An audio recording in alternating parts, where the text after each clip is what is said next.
दोस्तों टीवी का सबसे पॉपुलर और कंट्रोवर्शियल रियलिटी शो यानी कि बिग बॉस 14 इस बार टीआरपी के लिए बहुत ज्यादा ही जूझ रहा है। 3 अक्टूबर से शुरू हुआ ये शो एक बार भी अब तक टीआरपी लिस्ट में टॉप 5 में अपनी जगह नहीं बना पाया है। आपको बता दूं कि इस शो को शुरू हुए करीब 1.5 महीने से ज्यादा का वक्त हो चुका है, लेकिन ऐसा लग रहा है इस बार कि ऑडियंस ने यानी कि जो दर्शक है उन्होंने इस बार बिग बॉस 14 को सिरे से यानी कि पूरी तरह से नकार ही दिया है, क्योंकि वो इस बार बिग बॉस 14 को बहुत ज्यादा फॉलो नहीं कर रहे हैं। दोस्तों यहाँ तक कि बॉलीवुड के भाईजान सलमान खान भी अपनी मौजूदगी से कोई भी कमाल नहीं दिखा पा रहे हैं। वैसे तो मेकर्स और पब्लिक को कोई भी वजह नजर आती हो टीआरपी न बढ़ने की, लेकिन इस वीडियो में मैं आज उन कमियों के बारे में बताने जा रही हूँ जिससे कि मुझे लगता है कि इन कमियों की वजह से बिग बॉस 14 टीआरपी रेस में हमेशा पिछड़ता ही जा रहा है। तो चलिए जानते हैं इन कमियों के बारे में। हेलो गाइस, मैं हूँ ज्योति विश्वकर्मा और आप देख रहे हैं ज्योतिष पिक्स। आज इस वीडियो में मैं आपको बताने वाली हूँ कि बिग बॉस 14 की उन कमियों के बारे में जो इसकी वजह से ये जो शो है वो टीआरपी लिस्ट में टॉप 5 में अब तक अपनी जगह नहीं बना पाया है। तो चलिए जानते हैं इसके बारे में। दोस्तों सबसे पहले बात करते हैं पॉपुलर कंटेस्टेंट की कमी।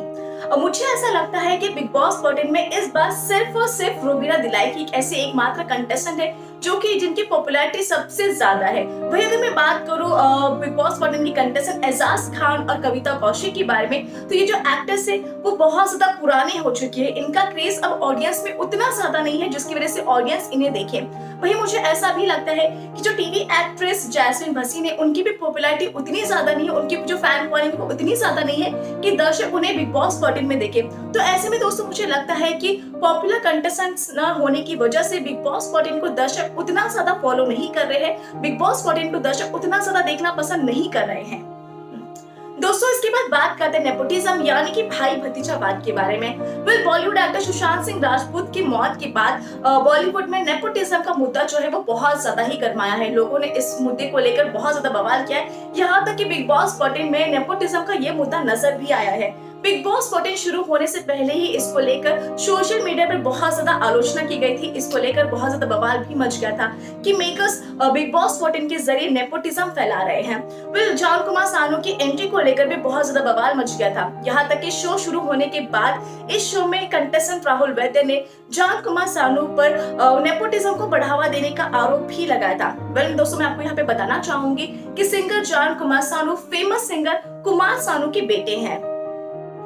दोस्तों इसके बाद बात करते हैं फर्जी लव स्टोरी के बारे में। बिग बॉस 14 के घर में फर्जी लव स्टोरी लोगों को बिल्कुल भी रास नहीं आ रही है। एजाज खान और पवित्रा पुनिया के रिश्ते को लोगों ने पहले ही बकवास बता दिया है। दोस्तों मैं आपको याद दिला दूं कि बिग बॉस 13 में जैसे कि सिद्धार्थ शुक्ला शहनाज गिल की जोड़ी, असीम आंसी यानी कि हिमांशी खुराना और असीम रियाज की जोड़ी, माहिरा शर्मा और पारस छाबड़ा की केमिस्ट्री को दर्शकों ने जितना ज्यादा पसंद किया था, इन कपल्स को जितनी ज्यादा पॉपुलैरिटी बिग बॉस 13 में मिली थी उतनी ज्यादा पॉपुलैरिटी एजाज खान और पवित्रा पुनिया की केमिस्ट्री को नहीं मिल रही है। और एजाज खान और पवित्रा पुनिया की केमिस्ट्री को बिल्कुल भी ज्यादा पसंद नहीं कर रहे हैं। इनफैक्ट लोगों का मानना है कि ये फर्जी लव स्टोरी कर रहे हैं, ये सिर्फ और सिर्फ फुटेज खाने के लिए लव गेम का नाटक कर रहे हैं। उनका ऐसा मानना है कि इन दोनों के बीच में किसी भी तरह का कोई भी रिलेशनशिप नहीं है, वो सिर्फ और सिर्फ फुटेज के लिए ये सब नाटक कर रहे हैं।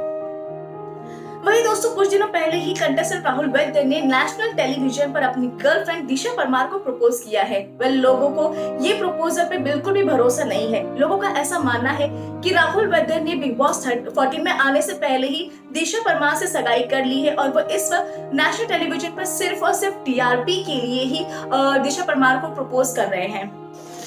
इसके बाद दोस्तों आपको बता दो सुशांत सिंह राजपूत की मौत का असर। बॉलीवुड एक्टर सुशांत सिंह राजपूत की मौत के बाद बॉलीवुड में जमकर हंगामा हुआ।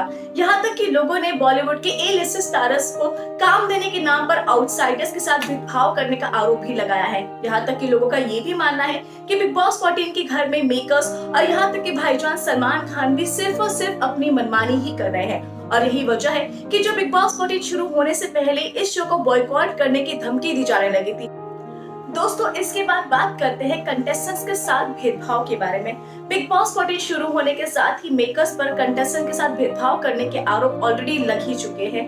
बिग बॉस 14 के फैंस ये दावा कर रहे हैं कि इस शो में यानी कि बिग बॉस 14 में कंटेस्टेंट टीवी एक्ट्रेस जो रूबीना दिलायक है और उनकी जो पति है उनकी इमेज खराब की जा रही है ताकि इन दोनों में से कोई भी विनर ना बन पाए। ऐसे ही कुछ आरोप भाईजान सलमान खान पर भी लगाए गए हैं, जिसकी वजह से बिग बॉस 14 की जो इमेज है वो ऑलरेडी फैंस की नजरों में खराब हो ही चुकी है। है, जिसके चलते इस शो को ऑडियंस देखना बिल्कुल भी नहीं पसंद कर रही है, जिसकी वजह से इस शो को टीआरपी के टॉप 5 में बिल्कुल भी जगह नहीं मिल रही है।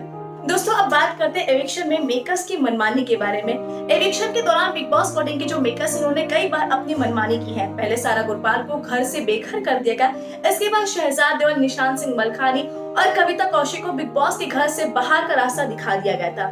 हालांकि कुछ समय पहले ही वाइल्ड कार्ड एंट्री के जरिए कविता कौशिक की एक बार फिर से घर में एंट्री करवा दी गई है, लेकिन एविक्शन में मेकर्स की मनमानी ने फैंस का दिल तो जरूर ही तोड़ ही दिया है। दोस्तों अब बात करते हैं शो के ऑन एयर होने के वक्त के बारे में। आपको बता दूं कि भाईजान सलमान खान का कंट्रोवर्शियल रियलिटी शो यानी कि बिग बॉस 14 सोमवार से लेकर शुक्रवार तक रात 10:30 बजे कलर्स पर ऑन एयर किया जाता है।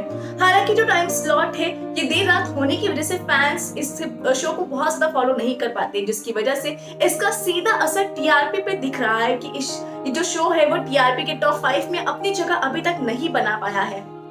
तो दोस्तों ये थी उन कमियों के बारे में जिसकी वजह से बिग बॉस 14 टीआरपी लिस्ट में हमेशा पीछे ही होता जा रहा है। वेल इसको लेकर क्या है आपकी राय? बिग बॉस 14 को आप कितना फॉलो करते?